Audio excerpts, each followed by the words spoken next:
Bourguignonne, déjà je m'expatrie, exerçant mon instinct maternel, en même temps que mon penchant pour la botanique, à laquelle m'initie avec paternalisme cet homme.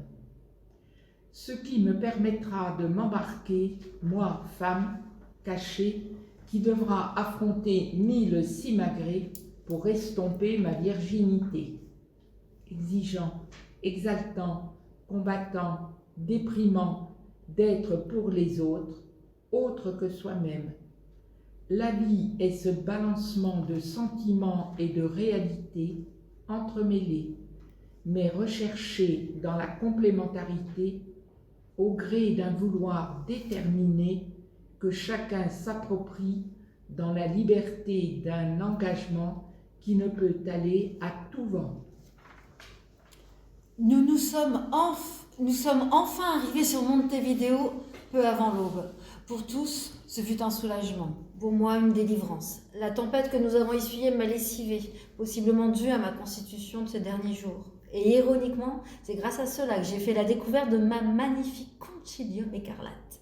Je plante le décor. Je suis sur le bord d'un fleuve, je suis seule, j'ai une folle envie de me baigner. Un rapide coup d'œil, personne à l'horizon.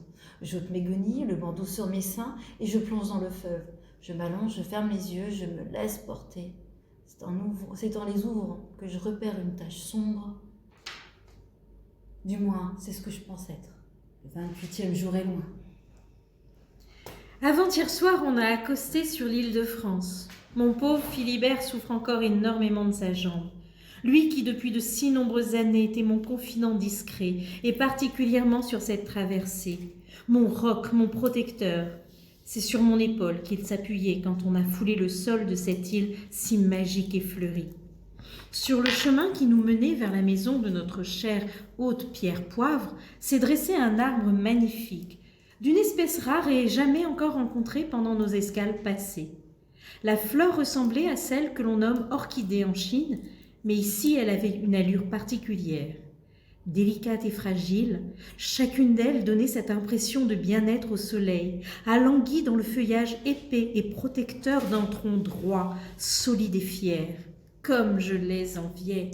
Ce tronc, je l'avais en la personne de mon Philibert, mais comme il m'a manqué de pouvoir librement me réfugier dans ses bras doux et aimants depuis toutes ces années de traversée. On va maintenant pouvoir rattraper le temps perdu. Une escale est bien arrivée pendant cette traversée. Je suis sereine sur le fait qu'ici on aura de quoi faire pour trouver plein de spécimens qui viendront se rajouter aux collections que mon amour de Philibert pourra envoyer à Paris. Et maintenant, après le travail, je pourrai redevenir femme, gracieuse et délicate. Et je pavanerai sans plus me cacher au bras de mon si aimé Philibert. La vie est devant nous, yallah. Nous avons fait escale en Amérique, où nous affrontons la neige et le froid. Au cours d'une de mes expéditions pour découvrir la flore, j'ai rencontré un groupe d'hommes montés à cheval, armés pour la chasse au gibier et au bison. L'un d'eux a immédiatement remarqué ma silhouette, son instinct l'informant de mon sexe. En tous les cas, il est descendu de son cheval pour me courir après et m'a violée sauvagement sous le regard médusé de ses compatriotes. Je suis profondément meurtrie et suicidaire. C'est une situation profondément injuste quand on sait que je m'applique chaque jour à me cacher des hommes de l'équipage et Dieu sait que c'est compliqué et une affaire périlleuse chaque instant. Ces hommes que je côtoie depuis de très nombreux mois dans une promiscuité totale. Pourtant ce sont des hommes qui ne me connaissent nullement et qui ont profité de ma solitude pour m'agresser. Quelle ironie du sort! Je n'ai personne à qui me confier et trouver un quelconque réconfort. Philibert est de si mauvaise santé. J'en ai marre de voir ces rosses noires partout où je vais pisser en effet. Ça devient un cauchemar. Et si je pisserais debout, en plein soleil, j'aurais pu découvrir un tournesol.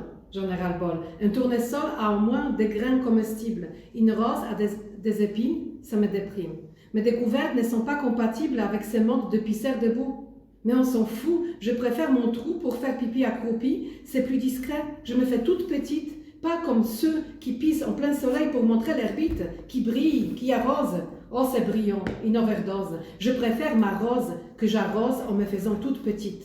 Range ta bite. Le soleil va te la cramer. Comment tu feras après? Tu pourras plus pisser debout. Ça te coulera partout. Tu deviendras tout petit accroupi, et si tu oses, peut-être tu découvriras une autre couleur de la rose pendant ta vadrouille quand elle te piquera bien tes couilles.